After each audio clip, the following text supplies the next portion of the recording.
Donc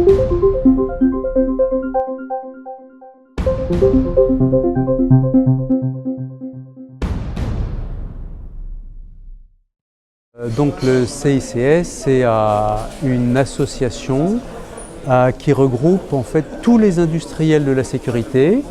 Elle s'est formée en 2013 pour constituer l'interlocuteur privilégié des pouvoirs publics au sein de la filière industrielle de sécurité. Voilà. Donc elle a bien vocation à représenter l'ensemble de l'industrie, elle en fait à peu près 80% aujourd'hui.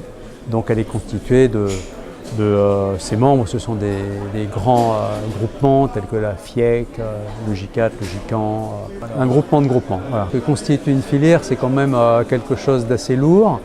Ça ne se fait pas comme ça en deux coups de cuir à peau. Non, ça fait 4 ans, mais on est encore en train de se développer, de prendre de l'épaisseur, voilà. Et de trouver les moyens de réaliser nos objectifs, qui sont d'être au niveau de l'excellence dans la satisfaction des besoins des utilisateurs, et puis quant au développement de toute la filière et notamment l'export. En matière de vidéoprotection, il y a plusieurs axes. D'abord, il y a un axe technique et innovation où on a lancé un démonstrateur en 2014 qui a pour but de développer de nouvelles technologies d'analyse d'image, des technologies d'échange, d'interopérabilité, de façon à vraiment aller vers quelque chose d'extrêmement intelligent et fluide en matière d'utilisation et de partage des données de vidéo.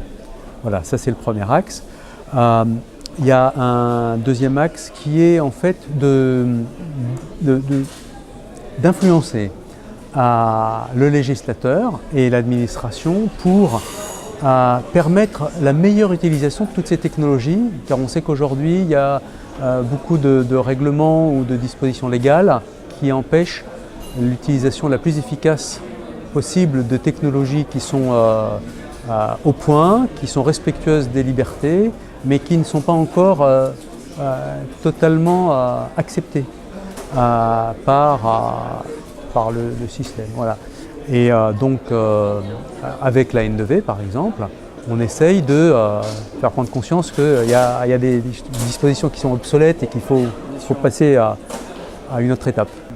Et donc, les freins qui restent, c'est ceux plus du législateur, voire de l'administration, et c'est plus du tout en phase avec l'attente du citoyen. La sécurité, c'est un domaine très très compétitif, hein. Il y a beaucoup d'acteurs, il y a les Américains, les Israéliens, il y en a plein d'autres. Il y a énormément de segments, donc l'industrie française est plutôt bonne. C'est une industrie d'excellence, leader sur un certain nombre de marchés, comme les communications sécurisées, le traitement d'image, l'identité, voilà. Alors cela dit, ça bouge très très vite, okay, il faut vraiment rester à la pointe. Il y a des sujets sur lesquels il faut qu'on soit extrêmement actif pour rester dans les meilleurs ou rejoindre les meilleurs. Et il y a des domaines où en fait on est excellent en termes de recherche, d'algorithmie, voilà, de mathématiques, mais où on peut avoir du mal à transformer toutes ces compétences en produits qui sont leaders sur le marché. Et c'est un peu compliqué, il y a tout un tas de... comment dire,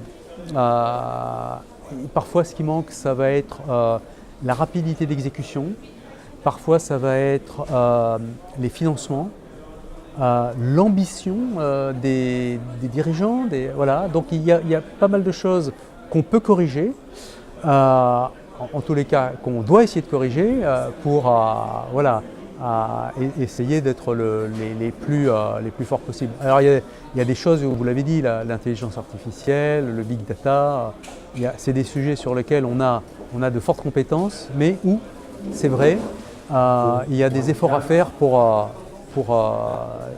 comment dire, se hisser au niveau des leaders du marché.